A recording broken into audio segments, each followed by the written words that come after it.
Oh, look, it's time for the big show called Bring It In. What's your hoop? Look, it's our favorite. Jane McManus is back. How are you? Hi, I'm good. How are you guys? There's David Thorpe.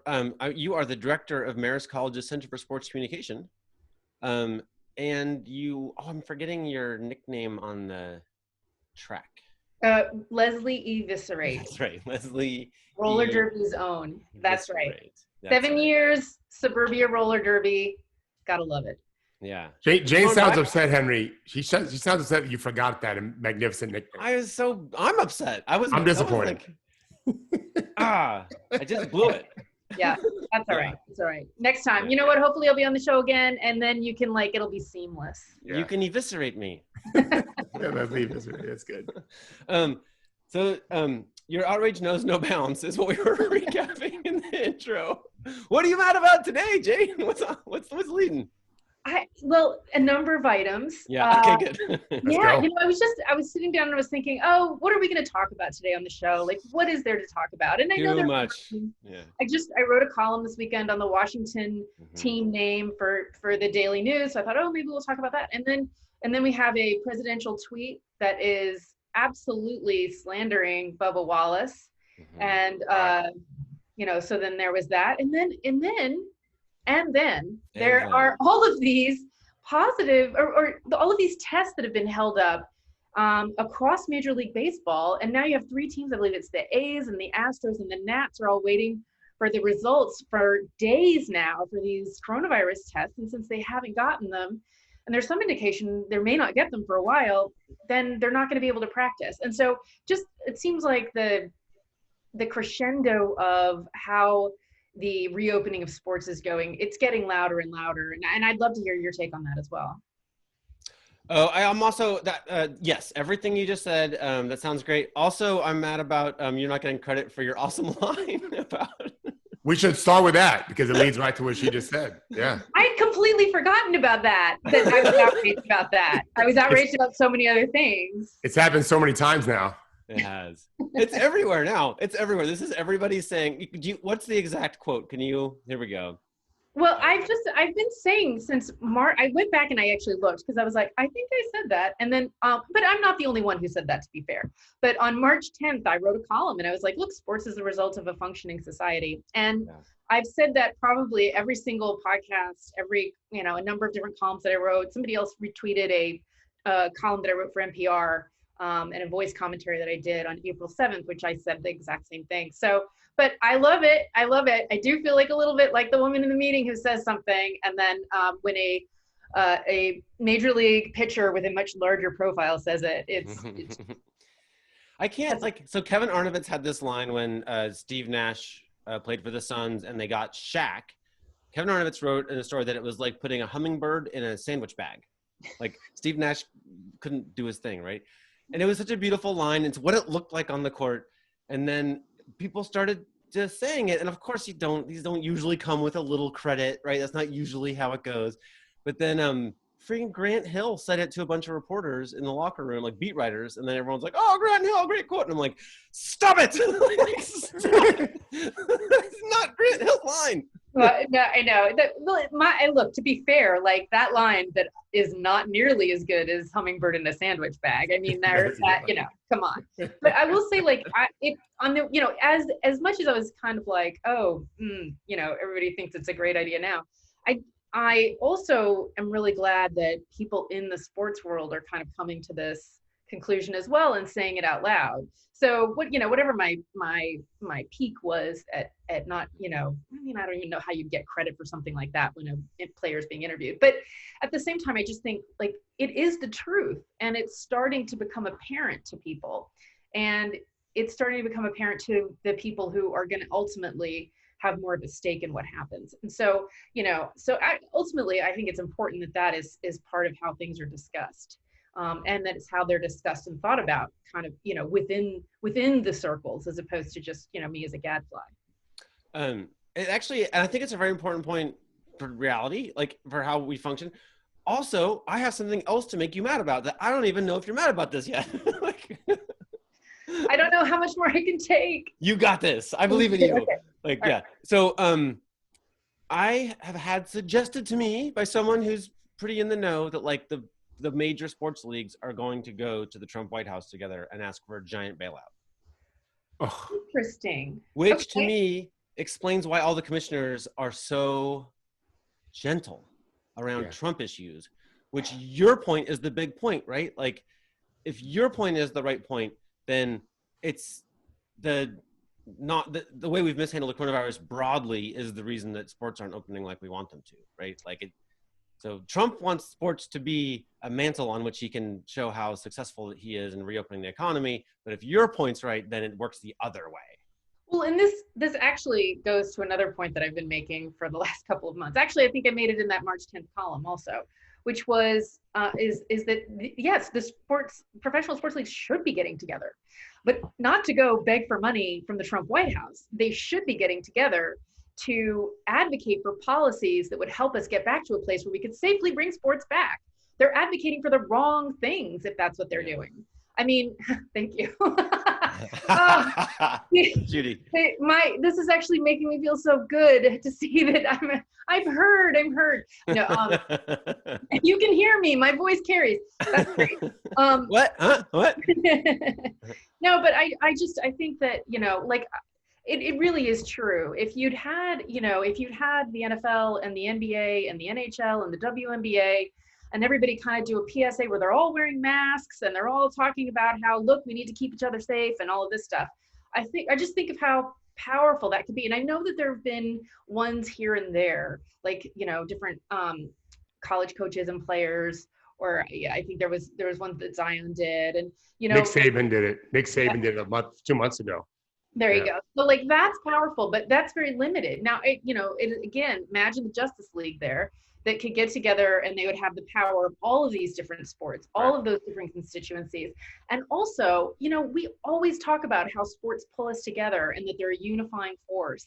And I really do think that's true. And because, you have people of all political stripes, you have people of all ethnic backgrounds, every, race, color, creed, all of these things, that we could all be united and pull together. And even if we just are thinking about ourselves like, I want to keep my fellow Giants fans from getting the coronavirus, or whatever it is, however we want to, divvy ourselves up and feel affinities, that could make a true difference in the way we go about our business and in how we ended up mitigating this. I mean, right now, we just have such a terrible community spread that it is so hard to think how you're going to put this genie back in the bottle.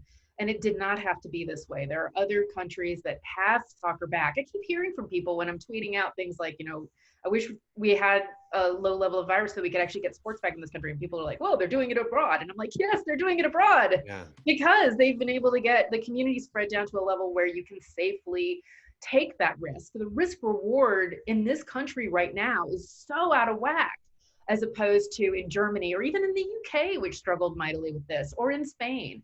We have just not been able to get it together as a nation. And it's because of behavior and it's because of leadership.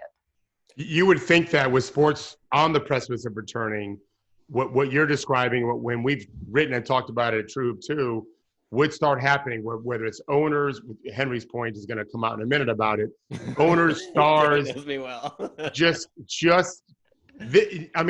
live 90 minutes from Disney World. At least in that area, can they be telling people constantly, mask, mask, mask, no matter what your political affiliation is, just, we want to see sports again, and we're not going to be able to see it nearly the same level, if and maybe not at all, and yet no one, it's crickets. The owners are doing nothing. We know why. I don't think those so if the world were a different place and worked more like we all want it to, then there'd be meetings where they were designing stuff they do where the benefit would accrue to broad millions, right? And I don't think those muscles work. Not in elite professional sports. I don't think it's just they're the world's best at decisions where the benefits accrue to a very small group, right? I've never encountered anything like it in my life where you find people who are so unconcerned about what happens broadly, right? And I just don't think, of course it was Erica Van Stone of the women's who thought it through in a way where the benefit went broad and wide, right? Yeah, because her constituency is roller derby players all across the country who are coming back and want to start playing again in areas where there is very different virus. And so, coming up with a mathematical formula, an equation where individual leagues can plug in different numbers and then find out how safe they are. I haven't seen anything like that from a professional league. And I've been on the CDC website to try to find guidance. They don't have anything for college sports. They only have it for youth sports. And they don't call like masks, they call them face coverings. And I think even that is a political decision. And there are all of these different things, it's all kind of guidance based. They say considerations for basketball and wrestling.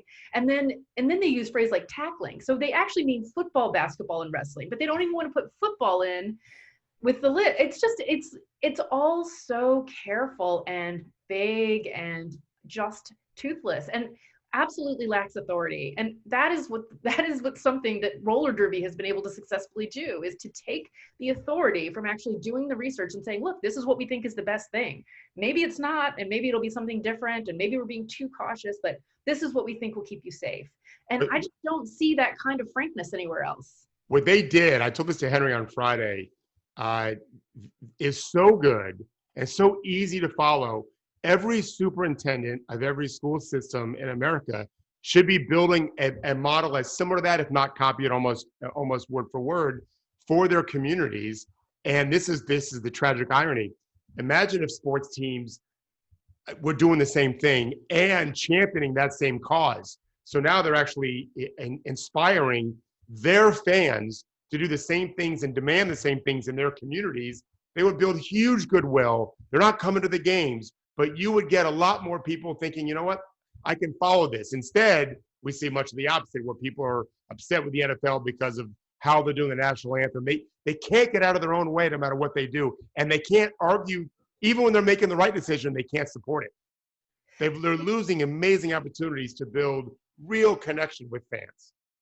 Yes, 100%. And also, like, I'm not just worried about this from a point of view of can pro sports leagues come back. I'm worried about it from, can youth teams come back? Can schools open? Like, there are a dozen different things that we should be thinking about. And if pro teams were getting together and saying, okay, these seem to be best practices for contact sports, for non-contact sports, et cetera, here's how you can implement what we're learning. Right. Like, that would be incredible. So I was listening today to the Daily Podcast, New York Times Daily Podcast, and they interviewed, Michael Bavaro interviewed Don McNeil, who's their like amazing, basically epidemiology health reporter, all of that. And he was saying that he was playing softball in New York City last weekend, socially distanced softball and everything else. But I kind of went like, kind of perked my ears up, because he's been incredibly cautious and he's been incredibly upfront about what the risks are.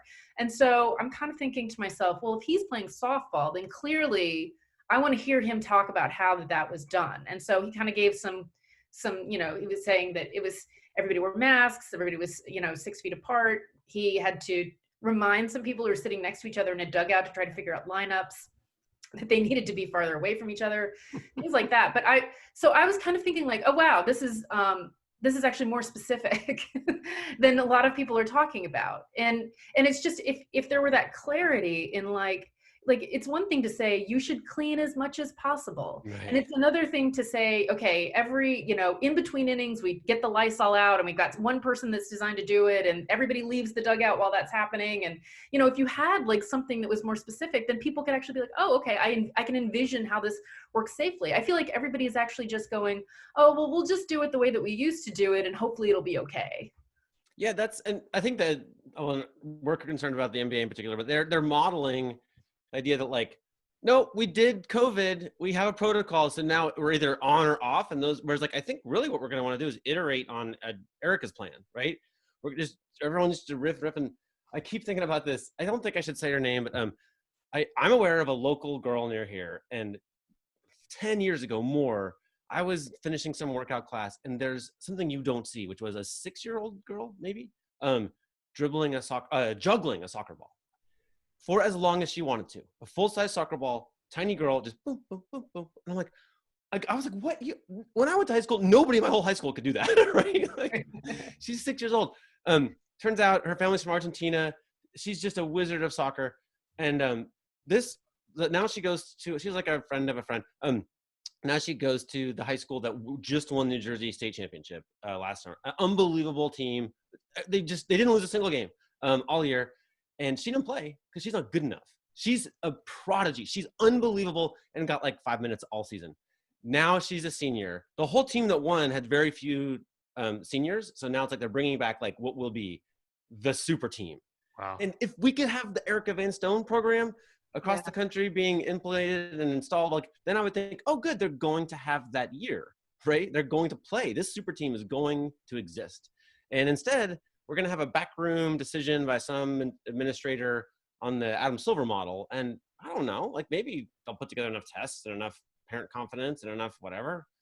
50-50, I don't know, but it seems a little like I wish we were working on the plan that is applicable. Yeah, agree.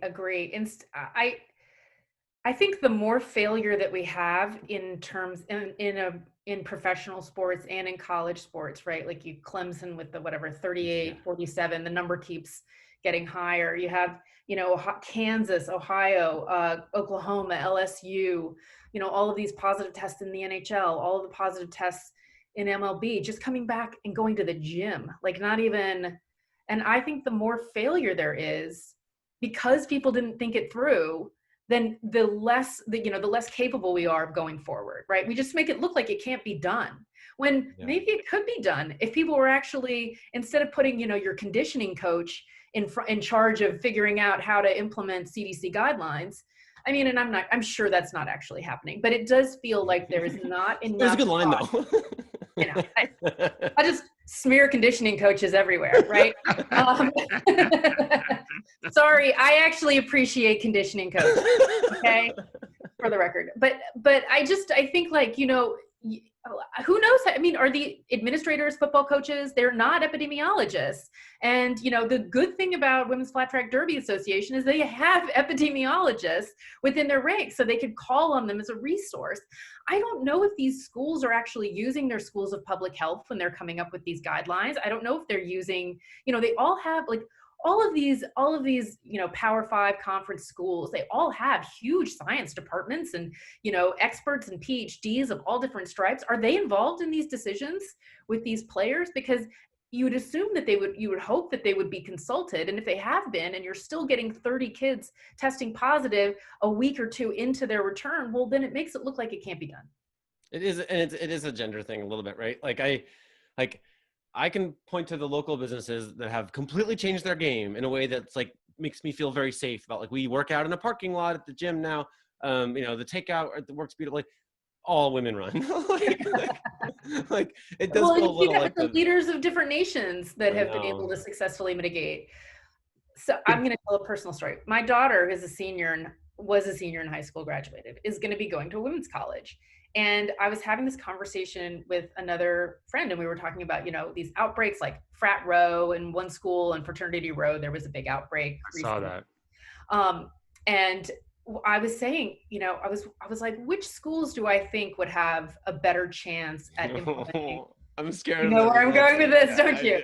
Yeah, because it has to do with like risk-taking behavior, alcohol, like what I do think there may be a gender, or there has been, at least anecdotally, this gender element where women tend to be implementing, just a little bit more cautious, or maybe listening to science a little bit more. I don't know, the idea of the mask and it being a masculinity call, or whatever weirdness is behind that. And I was thinking, I would love to see the data when this year is done about where the outbreaks are, and whether or not that, there could be any sort of link to whether or not you have a football program at your school, or whether or not you have fraternities at your school, or whether or not you have sororities at your school, or it's a women's college, whatever that would be, just to see like, what are the behaviors that we could adopt, and where are best practices being performed, and whether or not statistically we can take anything away from that.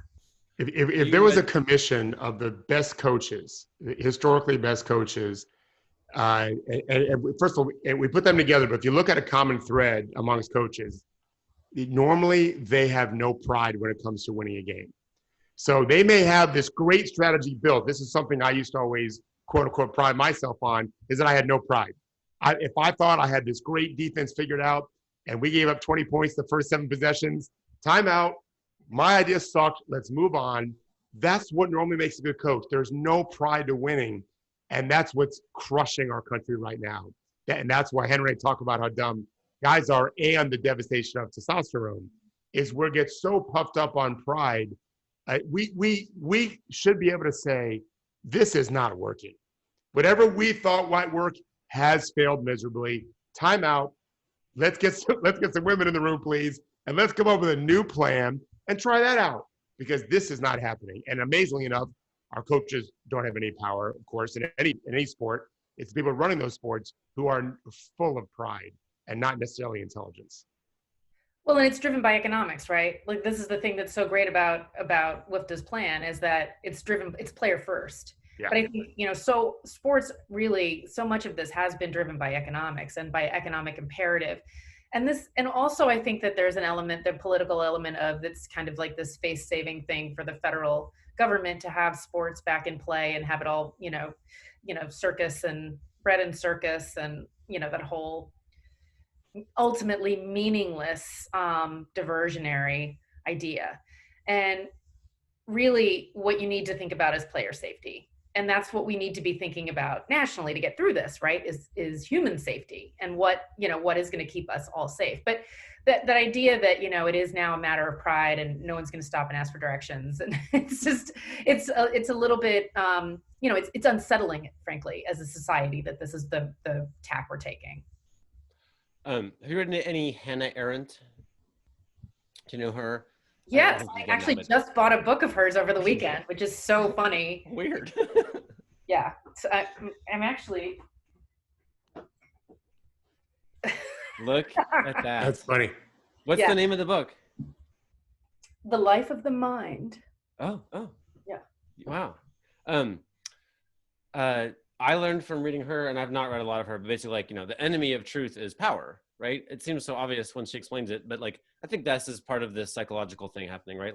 You have to be pretty drunk on your own power to be like, you know what? I'm going to decide that the coronavirus won't get me, and I don't need to listen to any doctors, and I don't need a mask, right?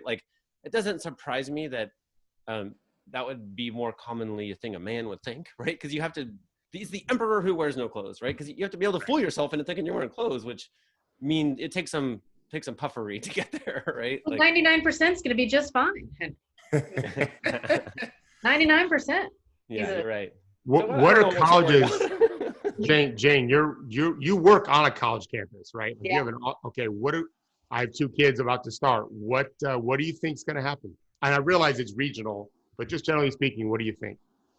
Well, I think many of them are considering, what I've heard anyway, is that, all of these plans are in flux. Right. At Marist, we're going to be starting on August 24th, which is a week earlier than we would normally start. And then we are going to finish in-person classes by Thanksgiving. And then we'll send all the students home, and we'll continue distance learning through the rest of the first semester. Right. And that, I understand that that's a fairly, that's a plan that a lot of colleges are adapting. I think that there might be a situation where you may bring, say, freshmen in first semester and seniors in second semester, or some sort of, way of cycling in different student groups. And I don't know that we're necessarily thinking about this at Marist. This is, having like you, David, I have a daughter who's going to be going off to college. So I've been listening to all of these plans and taking them in and reading everything I could at the Chronicle of Higher Ed to see where they're, what the thinking is, right? What are some of the more creative possibilities? And so it seems like that could be possible as well. I will say, I don't know if you all saw this, but at Georgia Tech, they're not going to require the students to wear masks. We saw your tweet about it, your retweet about it. Well, I've been thinking about this more and more since I saw the story, because it does seem, obviously it goes contrary to science, right? It goes contrary to the science that the masks not only keep others safe, but us safe. And the faculty, obviously, which isn't, the refrain that you hear from people who want us all to pretend that this doesn't exist is that everybody's going to be fine. Most people will be fine, right? And kind of the people that will die, well, they kind of are there already. They're almost dead anyway. So we're not going to really be concerned about them. But I was thinking about this, and I, and I don't, you're so at the mercy, and it kind of goes back to what we were talking about with different college teams being able to implement their own plans for the training facilities and all of this. You're at the mercy of whoever is making these decisions in whatever setting that you go to, whether it's the store or it's the school or it's the sports team or it's, the race or whatever. And I do think that's kind of and the college as well, right? Each college is coming up with, there's nothing standardized that's coming out. Everybody's reinventing the wheel. And so you can have a school that basically says we're not going to require anyone to wear masks. And I'm so surprised from Georgia Tech, because that is such an innovative school and such a, known for their science programs and PhDs, and really, I'm stunned. I'm stunned. It doesn't seem like it got a good reception just from looking around. Maybe I'm wrong, but maybe it's my filter bubble. But it's their state that they're in. Yeah. Henry, I have a question for you. Okay, great. Because you brought up earlier this idea that that the sport, that the Justice League is going to go beg for money as opposed to do something proactive to try to help us all out get through this. And I was wondering what you think of that. Makes me want to puke. Yeah, yeah. I don't like. I wrote a story that was very hard on Adam Silver, basically for being like, he's been essentially silent on Black Lives Matter, which is really weird for the only commissioner in the history of sports to kick someone out of the league and for racism, right? Like, and there's some, Lee Jenkins wrote an amazing story about Adam's childhood and why racism is a particularly hot button issue for him. So like, there's some calculation where he is silent on this issue. Like, and frankly, he's silent on anything that might offend Trump. Is it also because they were so burned by the backlash in China? Probably from the Hong Kong comment. Yeah, I mean, he's lost his fastball in the public for sure. I don't know what's happening behind the scenes, and I have not detected the players feel let down by him at all. Like, on the contrary, players are like, no, he's great. You can always talk to him. He cares. Like, so, I don't think he's secretly a villain here. I think his public performance has been calculated for something, and it's not hard to guess what that might be.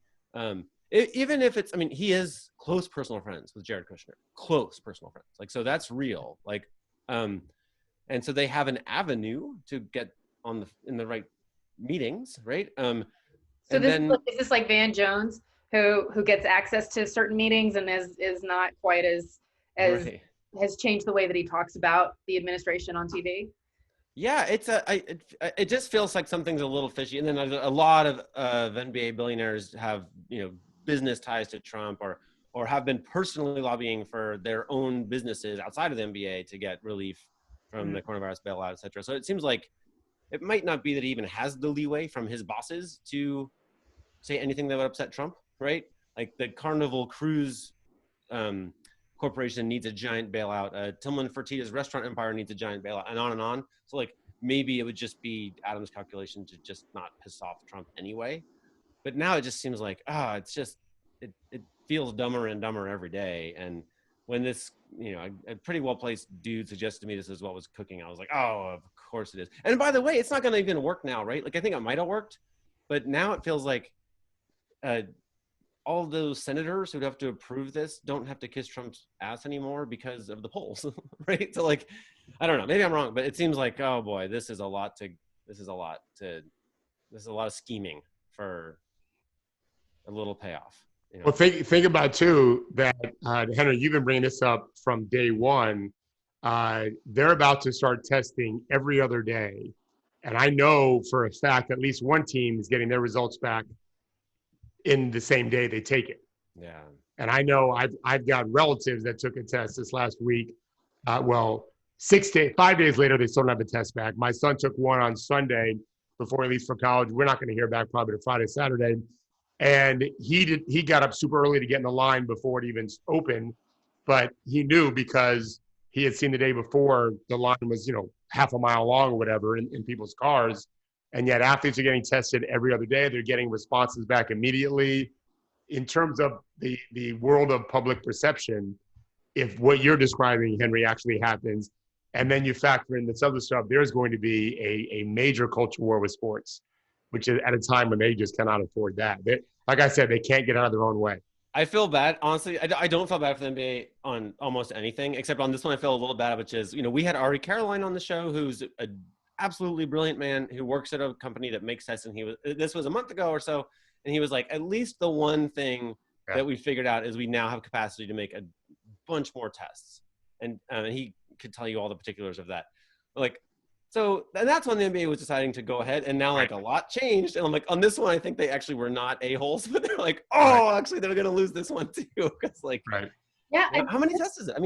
That's the weird thing about the MLB story that's coming out today is that all of these tests were taken on Friday, but then held up over the weekend so they're not even at the labs yet. So you have like Friday to Monday and they're not tested. They haven't even conducted the test yet. About 3 weeks ago, I was tested in New York. I woke up with a sore throat and I was scheduled to go down to visit my father, who's obviously, in his 70s. And so I went and I got tested, and I actually had just called the hotline because it was like too early to reach the pharmacy, and they immediately scheduled me for a test within 2 hours, and I had the results 24 hours later.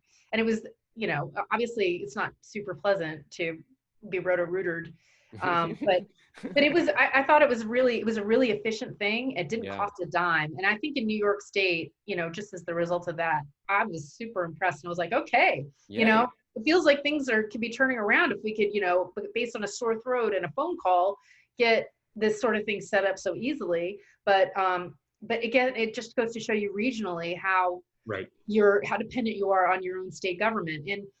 And I think honestly that is the holdup for sports. And I think it's a bit irresponsible for like the NFL to be projecting that there's going to be a season where teams travel from Texas to New York to California to Florida. That's incredibly irresponsible right now. And you have quarantines in place in New York, and obviously things could be different in September, but really not so much different. And they need to be making plans that are more realistic. This idea that we don't have to change a plan and we're going to pretend that it's all going to be fine in 2 months is, that was okay in May when numbers were going down and where it seemed like we were kind of getting a handle on things. But reality is coming with receipts. Yeah. So Jane, I was thinking of you. Last time you were on the show, I asked basically like, what do you tell students going to journalism now? Like it's just an abomination of an industry. But I had a little bit of a epiphany over the weekend listening to the really excellent podcast called Broken. Has anybody heard this? It's a Jeffrey Epstein series, but it's Adam Davidson, formerly Planet Money, and he writes for the New York Times and the New Yorker. So he's the executive producer, but then there are a bunch of other reporters contributing. It's like a heavy duty. They got a lot of access to a lot of interesting things. It's very fascinating. But for great reasons, a whole episode is about Julie K. Brown, who's the Miami Herald reporter who, changed the world with her reporting on this. But it struck me that episode of that show is why I want to go into journalism now. Because she had a terrible childhood. She was basically fit the profile of one of these girls who was exploited by Jeffrey Epstein and Ghislaine Maxwell. She was like someone whose parents weren't around and who had a lot of kind of dead end jobs and kind of, and eventually an old elderly couple did kind of take her in and they were nice to her, but they like put her on the path to journalism. But she realized in the victims that she was interviewing like herself. And then, Epstein had gotten away with crime since 1981 was, I think, the first time he got, and then he just kind of skated through, and everybody had gotten a pass and was going to continue to get a pass until Julie K. Brown decided that he wasn't going to get a pass. And she freaking did the dogged work against all odds and just was determined. And that's why he got arrested. And that's why we're talking about him now. And that's why it'll happen, was just because of her. And I was like, as a journalist, like listening on walking my dog with the AirPods, and I was like, this is the best thing journalism's done in a long time. I'm so excited. Anyway. Yeah. That's great. And I agree. I think there's so much storytelling to be done right now. And there's going to be I just thinking about the PPE money and the bailout. I am dying, like the fact that they want to keep who received the money secret. It's a great thing for a reporter to be making some calls about. There are lots of different stories and things that are trying to be covered up right now that I think will be interesting. But what you say about that story reminds me, sometimes that we claim that journalists have to be quote unquote neutral, and that, there are a lot of editors who maybe wouldn't have assigned a woman who had been in a situation where she had could identify with young victims of sex trafficking, wouldn't have assigned her that story, would have considered her ill-suited for that. And I've certainly experienced some of that myself. Oh, you're just saying, you just see that thing because you're a woman. whether it's, sports or whatever. And I think it's important for us to be able to say, well, those perspectives are actually valuable. And obviously you don't want to identify so much with someone without that layer of analysis and that layer of reporting that you put between yourself and the people you're talking to. But at the same time, being able to identify with someone like that can lead you to a story that's really important to tell, and can also do storytelling for groups that have been classically overlooked. I do think that the journalism paradigm, I'm sure you saw Lesley E. Story in the New York Times about this, or op-ed piece about kind of re-evaluating the focus and the objectivity really just being kind of traditionally a universal white male voice, and that true objectivity means allowing everybody into that, and that it's more about fairness as opposed to, taking on as a journalist some mantle of neutrality that doesn't truly exist, and that also discounts your own experience and stories. Yeah, I have go ahead, Henry.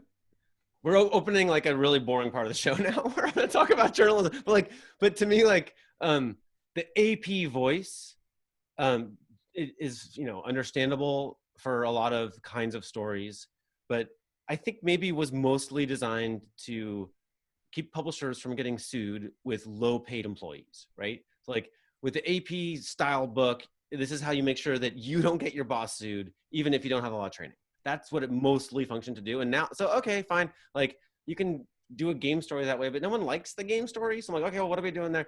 And to me, like, it was never going to work for like a giant con man, for instance, right? Like you have to go through, remember those New York Times reporters went in the basement for a year with all of like Trump tax documents, Trump family tax documents? Yeah. Like they are not motivated by like, let's be fair today. They're more like, we got to find this motherfucker, right? Like that's the only way that works. Like you're supposed to be, Julia K. Brown needs the lucidity of anger, I think, to see what's happening here, right? And that's not, like the AP voice was a stupid way to approach that, right? Like your objective journalist like wasn't going to bust Jeffrey Epstein, right? Never, right? You need to be someone, you need to really dig for that and you need to be motivated for that. And I would prefer to look for the objectivity in over time, over decades. Do we see that Julia K. Brown publishes true things?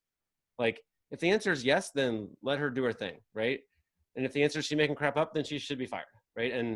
But I don't think we can get it with like, does this paragraph seem balanced? I think that's kind of a dumb analysis. It starts with the low-hanging fruit. I thought Jane's article was great regarding Dan Snyder, but let's face it, if we can't all rally around that, we've got major problems. So, but at least we have that article didn't exist some period of time ago, and now I think more of you are starting to write about stuff like that, including just specifically that situation. And Jen, I want to know your opinion. I don't know if you have an idea for a new name. I could care less if the NFL even exists. It's not a sport I watch anymore. But pretty astounding that we've all, in a sense, allowed this to happen for so long. But just your thoughts on the whole Redskins situation. Well, luckily I'm a columnist, so I get to, my opinion is part of what they're paying me for. And it's actually probably a better thing because, and I've certainly spent my years in the trenches as a straight news reporter. So I understand. And I feel like the best thing about a column is that you have to report it. And you have to talk to people for it. And one of the people that I spoke to for that column is a woman named Carla Fredericks, and she's, I'm not gonna get this wrong, but she's the director of One People's Worldwide, and she is also the director of Colorado State's American Indian Law Division. I don't think it's division, but it's something else. But anyway, so I talked to her about this for a while, and she said to me that when they do a new name, it has to be something that doesn't have red in it. It has to be something that doesn't have skin in it. It has to be something that doesn't have that same logo. She said that a fan base, this was her observation because she's been working on these issues for years and years.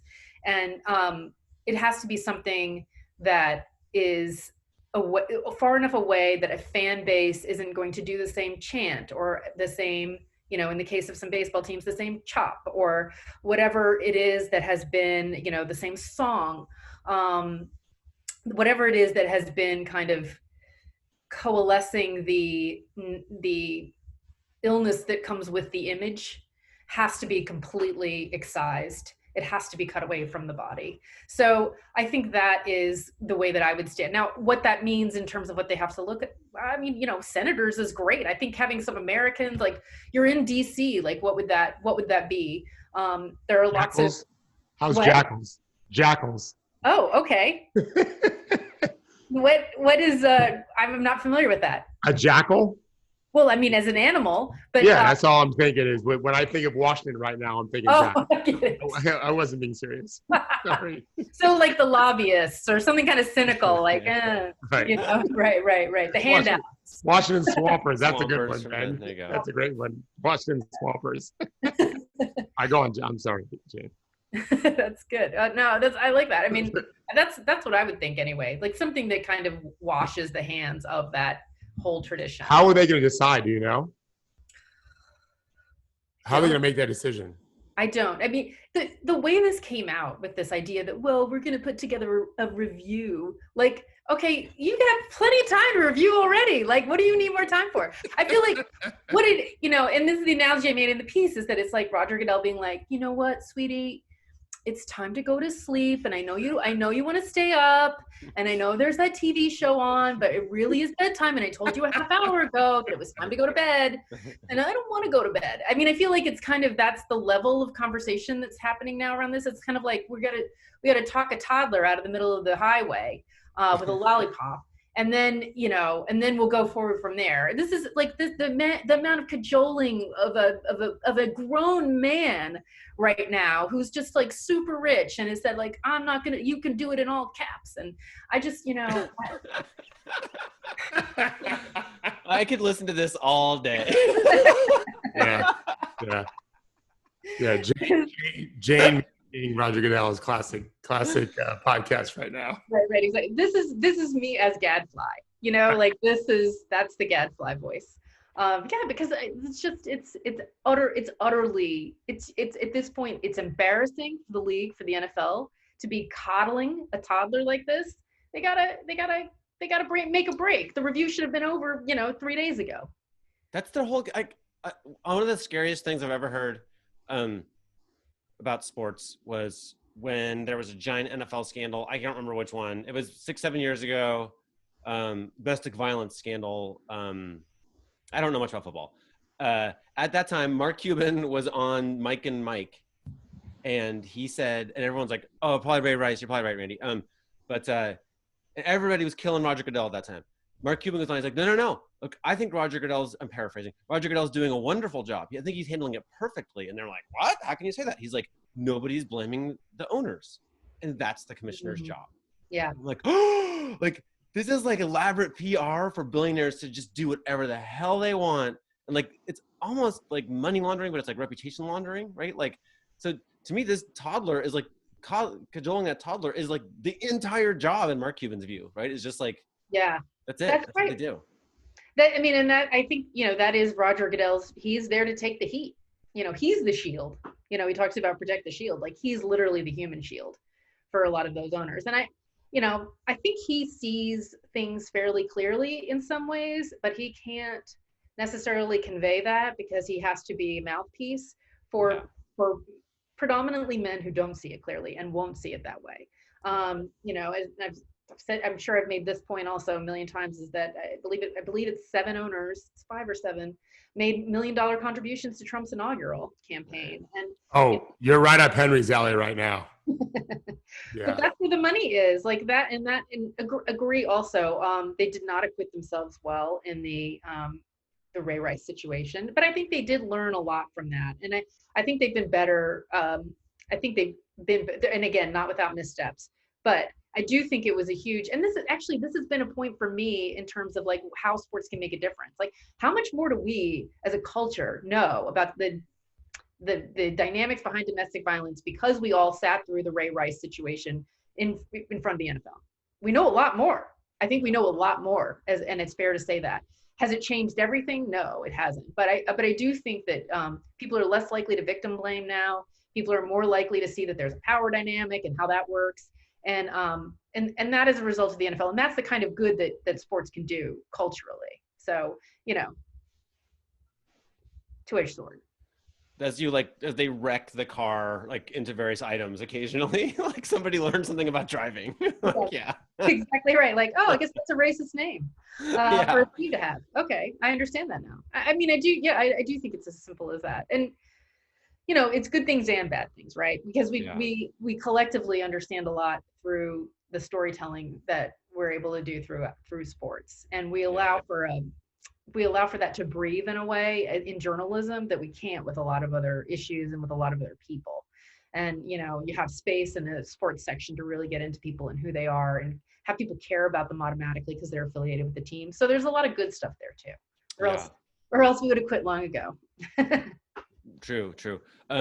David in the chat has a question that would probably take hours to answer adequately, but I'll just read it. What are your methods for reporting on billionaires who are purposely clandestine? Example, who do you contact as a source? Where do you look to research? How do you get people to talk to you? Well, you know, when I was covering the Jets as a beat reporter, one of the things that I did was got to know some people who weren't on the team, who weren't the starters. And, you know, and I think that's good for reporting lots of different things, like within the context of a beat. That's certainly good. If you're looking at within the context of leagues, then there are people who are outside of the league office. You'll have sources within the league office, but you'll also want to have sources within a union. You'll want to have sources of, you know, groups that work with the league, but aren't in the league necessarily. And there are lots of different groups like that that have business relationships and stuff like that. And a lot of times, you know, for example, looking up the list of donations to Trump's inaugural campaign was how I found that. Was how I found that stat, and a lot of other people did too. I don't want to. That's not proprietary to me, unlike other things that we do. I do own some other stuff, but this one. No, but yeah, that's how you do it, and you try to, you know. You can't call up Roger Goodell and say, you know, who's siphoning money from their team. That's not going to work. But you can try to find out things by, you know, maintaining good sources, finding people who have information, and also just public documents and FOIAs. I'll tell you one other thing I've been noticing lately now is there's just so much unbelievable investigative journalism happening. It's overwhelming, and surprisingly often does involve sports figures, if a little tangentially, but most sports writers aren't connecting those dots. So I'm not, like, for instance, for some reason on my mind this weekend was the Connie Bruck, Alan Dershowitz New Yorker story of like a year ago, which if you haven't read it is unbelievable. I think I did read that, yeah. But like eyes popping out of your head kind of reading a thing, but like there's a little bit of NBA, like it kind of, you know, there's a little bit of sports in that story if you look for it. And I find, honestly, to answer David's question a little bit, like if you just look for sports where most people don't, they pop up all the time. Oh, look at this. Oh, there you go. Look at Judy, she's so good. Mike Tyson. Yeah. Yeah, that's absolutely 100% true. And I think that's true with like a lot of the financial stories as well. And a lot of the, you know, like the fundraising, somebody hosts a fundraiser in the Hamptons for somebody, stuff like that. I think, you know, like the whole stick to sports things is very much applied to athletes. It's not applied to owners, and the owners are not sticking to sports in the way that they use their political speech. So yes, a lot of, I am always interested when I'm reading a political story and then suddenly, you know, a team owner will pop up and there'll be some sort of connection there. It's amazing. This is where it's interesting with in the NBA. If indeed they all do come to Orlando, I'm not sure what journalists will be in the bubble. I'm not caught up on that, but the players are going to want to talk. Garrett Temple talked with this the other day. I'm sure Chris Paul, LeBron, they are enraged, and I think many of them get it. Like there's an opportunity here, even if they were playing their regular home and away schedule in this world that's happening now. But the fact that they're all going to be in one place and can hang out, actually they can be watching their friends play their game, nothing else to do, just sit in the arenas and watch the games all day like they did not that long ago when they were high school players. That's what you do in AAU. You sit and watch your friends play, and then you play. There's going to be some great stories coming out of there because the players want to talk. I was also thinking about this from a journalist point of view, like being one of the writers assigned to cover and being in the bubble. You know, we've been separated from athletes very meticulously in modern journalism. And you know, it used to be if you were covering baseball back in the days of, you know, the Babe, you would literally be, riding in the same bus, and you'd be eating in the same restaurants, and you'd take somebody out to lunch and all of this. And I was wondering, like, could this bubble actually recreate that? Because you're going to be bumping into people in the lobby and on the way to the facility. If you're in a bubble, there's only so much space. There are only so many restaurants you can eat at. There's only so many places you can actually be. And I thought, ooh, that might be a really good opportunity to really just kind of casually get to know people and to develop those sources in a way that has really been difficult in the last, say, 30 years. So I hope that that's what happens. But I listened to Malika Andrews of ESPN is one of the first people in the bubble. And do you know Malika? Mm-hmm. Okay. I'm familiar with her work. Okay, yeah. A lot of respect. So she was on a podcast I just listened to right before the show about, she's been there since last Monday. Because as you know, NBA players have been getting their first, they have to get 6 negative tests before you can enter the bubble, basically. The NBA players have started their tests back in their market, but if you're a journalist like Malika, you have to go there and start your tests. But I was like, in terms of access, right? I read the document that even if you're there, you will submit questions to like players and coaches after games through the same app that David and I can use and you can use from here. So I'm like, well, that doesn't sound that close. So she's in a different hotel entirely from all the players, right? She hasn't left her room. I took some notes here. They're so concerned about like infection that they give her every option of meal, every meal. So like she gets like the chicken, the fish, and the vegetarian one every time so that there won't be any like sorting of meals. Hasn't left her room. Her producer has walked a 5K in her room. Anyway, they'll be let out, won't they? Once they test negatively. They will be let out, and then she'll churn in. She has a green band on her right wrist, which means she's quarantined right now. She only leaves once a day to get her test. She'll trade in her green band for an Aura ring, which will detect her if she has like an elevated heart rate or fever. It'll report that to Big Brother, right? Then she'll get a credential, and she'll get a device that beeps if she's in close proximity of another person. Oh. Wow. And I'm like, this is maybe really smart, but that is not chilling with the beer with James Harden. That is not what's going to happen. That I didn't know about that last one. Oh, that's a problem, is it not? Like, that seems really not good. Yeah. I mean, we'll see how it goes. And she's going to be there, till October, in theory. Yeah. Players won't have to do that though, will they, Henry? Players are going to be allowed to hang out once they're all their negative tests. Well, so the players won't. They are, none of those devices are required, right, for the players. They are for everybody else. Yeah. And then they'll be in their quarter of their hotels where I think no one will ever know what they do. Right. So I don't know what the requirements will be. I'm supposed to wear masks the whole time. Like, or what? You know what I mean? Like, once you're away from the media and hanging out with your buddies, like, who's going to run around making sure they wear their masks? I'm a little confused on that point. But yeah, so I don't. Are they being surveilled to the same extent as journalists with like, in terms of like, because my image for this bubble is that, you're probably leaving 3 times a week to go, but to burst the bubble. I mean, however you want to say it. Like, just basically like people sneaking out and having, going out and maybe not, going to a pool party in Michigan, but maybe, having whatever limited version of fun you can have with a couple other people. But if this is like, there's someone in a control room and all, everyone in the bubble is a red dot on the map, and then, one of the red dots escapes, and I don't know. It's just seems right. I don't think Malika's gonna spread the virus like that much. Like, I don't yeah, we'll see. I mean, and the rules are technically you're allowed to leave whenever you want, but you have to fully quarantine 2-week process to come back. So, what does that mean? I don't know. Like, we'll see. Okay, so on the one hand, I could go. We both could criticize this plan all day for how risky it is, or maybe too how draconian it is, also. But then I was like, we're parents doing the same. We're running our own little shoddy bubbles too. Right? We are like. It's the same. Your daughter's going to college, like just the same. My daughter went to the beach yesterday with. She was allowed to go with 2 people. She went with 5 people. So there will be hell to pay for my daughter today. Yeah. She's sleeping now, but anyway, but yes, I mean, that's the thing is like even my plans for a bubble didn't work out all that well this weekend. Yeah. That's why we want our kids to go to college.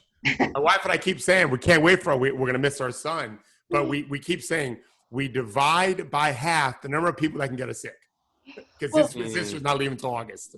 Yeah, no, yes, that's so exactly. But the thing is, like, the same reason that my daughter went to the beach is the same reason that someone's going to sneak out of that bubble, because we're human beings and we're going to get, we're going to be under the illusion that it's a little bit safer, and then we're going to want to, we're all kind of like, if you're an NBA player, you're kind of a risk taker anyway. Like, you don't put yourself out there like that unless, you have some confidence and you have, you feel like you're an adult, right? Like, I think that's the flaw in all of it. Jane, I will tell you this, though, in talking to players who have friends who tested positive on teams and or have children and wives, they sound more like us old people. Do they? I was surprised. Yes, they don't want to get sick. And some of them, I think Damian Lillard, the future, how it'll affect. They're mindful about their bodies, which is kind of part of the deal of being an athlete anyway.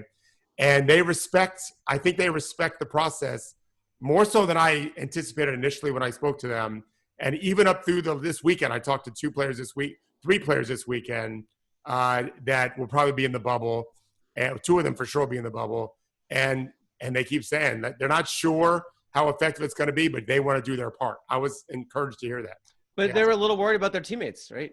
Oh, yeah. One of them is older and very worried about his dumbass teammates who don't respect things, but he feels it's a responsibility to let them understand we all have to watch out for each other, which is so normal for teams anyway to do. It isn't always easy to get it done, but that is a conversation. Henry and I talked this morning. The veterans are going to be having some meetings. Like, hey, young guys, you're invited to our card playing game. We can hang out with us, but we don't need you sneaking out because all of this is at risk if you do. All of it. I know what we can do. I know how to solve it. Jane, when you talk to your daughter this morning, record yourself, and we're just going to play it for NBA players. Yes.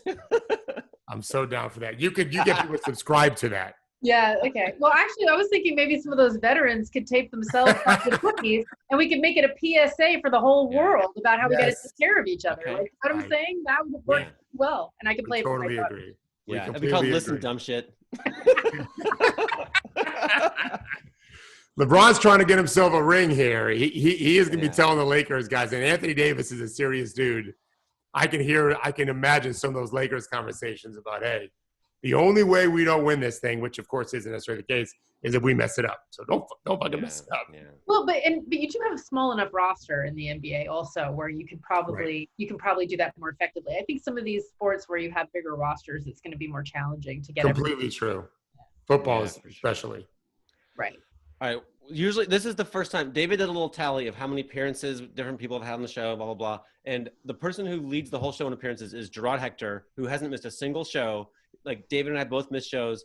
And this is the first time Gerard's not here because he's doing something fun. And I'm very happy for him. But I don't even know how to end the show. We're just about out of time. But usually Gerard would come on, ask a question now. So maybe do you have a favorite poem you want to read or something? We have to mention capitalist machine. Let's just say we have to mention capitalist machine out of respect for Gerard. Here's to you, Gerard. Excellent. Do one of you want to take that? Because I feel like I've mentioned it a number of times already in the show, talking about the economics of coming back. Yeah, it's just a capitalist machine, Jane. Yeah. There you go. Or some liquor for Gerard. All right. Thank you so much. So I felt like we could talk for hours. Yes. Yeah. Thank you. Definitely. Fabulous. You guys are awesome. Thank you so much, Jane. Be safe. Yeah, we'll do. And Erica Vanstone's awesome too. We agree. Amen.